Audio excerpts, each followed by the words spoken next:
Somaliland hadda waa tan oo nagama dheera hal shay waa laga fulin waayay mise ma hal shay waa laga fulin waayay limaada dadka isku duuban kan geel jiraha iyo kan ganacsiga iyo maamada guriga joogto qof walba waxa uu arko uu dareen geliya ayuu soo sheegaya waxba waa laga sameyn waayay intaas oo kale runtii waxa ka badan baa la sameyn karaa marka hore horta midnimada in la soo ceshado si loo wajaho waxaan meesha ka jiro tan kale iyaduna waxaan dhihi lahaa mashaakilka maanta na haysto nimankan ugu salidan oo sida hadda culimada ay sheegeen masaajidii dadka lagu leynayo sujuuda lagu dilayo rukuuca lagu dilayo meel walba lagu dilayo oo qofkii xoolihiisa xoog looga qaadanayo kadib haddana isagii lagu soo weerarayo oo gurigiisa lagu duminayo oo xaaskiisa carruurtiisa lagu dilayo inta soo hartay lagu argagixinayo waa iska uquubo meesha taalo uquubadan waxay u baahan tahay marka hore baryada ilaahay iyo horta marka hore ilaahay in la isku xiro ilaahay la magan galo fafirru ila allahi xagga ilaahay in loo cararo oo ilaahay la baryo oo la toobad keeno oo runtii la ducaysto oo mashaakilkan xagga ilaahay in la isku xiro dadka dowladda ah waxaa laga rabaa min alra'iis ila almar'uus inay iyagoo dhan ay ilaahay isku xidhaan waa in meelahay joogaan uu aadaanka sara mara waa in wasaarad walba ay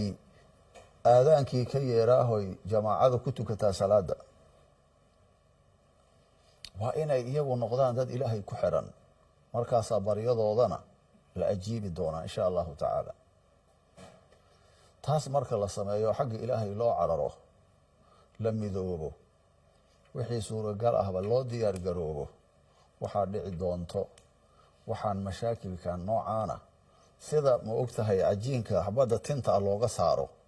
inay ummaddan isaga saari doonto insha allahu tacaala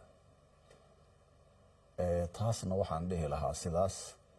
in xagga ilaahay loo laabto oo ilaahay loo toobad keeno dhammaanteena kadibna saas loo muwaajaheeyo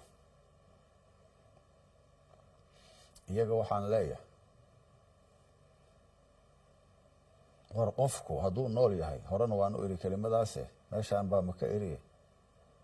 tawb buu leeyahay intuu nool yahay rajuu leeyahay towbadu waa iska maftuux watuubuu ila allahi jamiican ayuha almu'minuun ilaahay haddii qofku u towbad keeno inuu ka aqbalaa la rajaynaya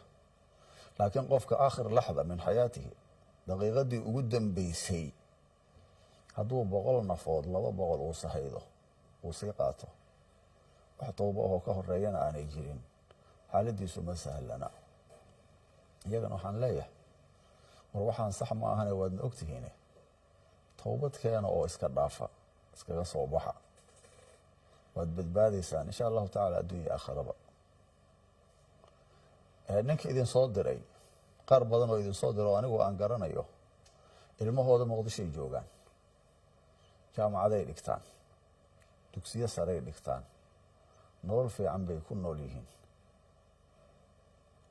ilmo ay dhaleen uma soo diraan shaqadan waxaan leeyahay baraaruga